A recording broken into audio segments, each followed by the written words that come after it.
Shoota Pao, ikaw na naman. Nandito nga ako sa paborito ng madla. Edi saan pa, kundi sa Mang Inasal.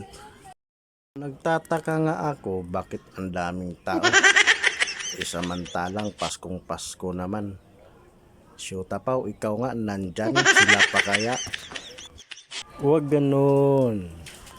Yan kasi ang karugtong ng isa kong video, yung tusok-tusukan. Kaya pagkatapos kasi nun, nagkayayaan, pumunta sa Baklaran. Ang nangyari, sumabit dyan, sa paborito ng bayan. Shoota Pao, gusto ko yan. Pumunta na nga ako para kunin ang order ko. Shoota Pao, kainan na talaga to. Bilib lang ako sa mga crew na to. Kahit Paskong Pasko ay nagtatrabaho pa rin ng todo. Mang Inasal, gusto ko yan. Tinitigan ko nga ang hita na to. Shoota Pao, naalala ko tuloy ang partner ko.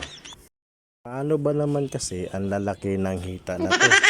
Tuloy, natatakam ako. Ito na nga at kinuha ko na. Shoota Pao, bagong hire ka pala. Huwag ganon. Naabutan ko nga itong dalawa. Shoota, nag-picture taking daw muna para may ebidensya.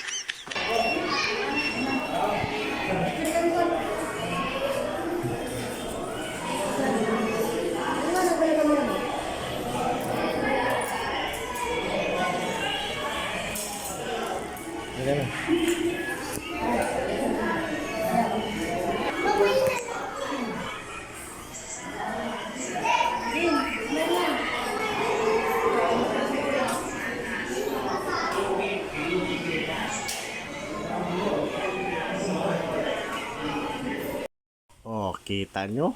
Ang galing pumurma nila. Shoota, nag-picture taking pa nga. Ikaw nagmumukbang na. Tum na talaga siya kaya ayaw niyang magpaawat. Tingnan nyo, pumurma na. Sabi nga niya, mandahanda ka ngayon tita. Ito nga pala ang in-order ko.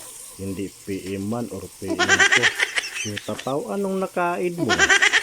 Huwag na kayong magtaka kung bakit ito ang order ko. Kagabi pa lang kasi napalaban na ako ng husto.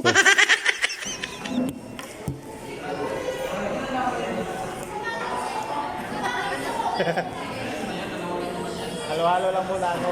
Diet. Shoota Pao, may diet ka pang nalalaman. Huwag ganon. Nagdagdagan ng extra ang tita niya kasi bitin pa. Nagulat ako, kasali pala siya. Anak, gusto ko yan. Wala, video na yan. Shoota Pao, ano yan? Hinalukay ko na nga ang dapat halukain.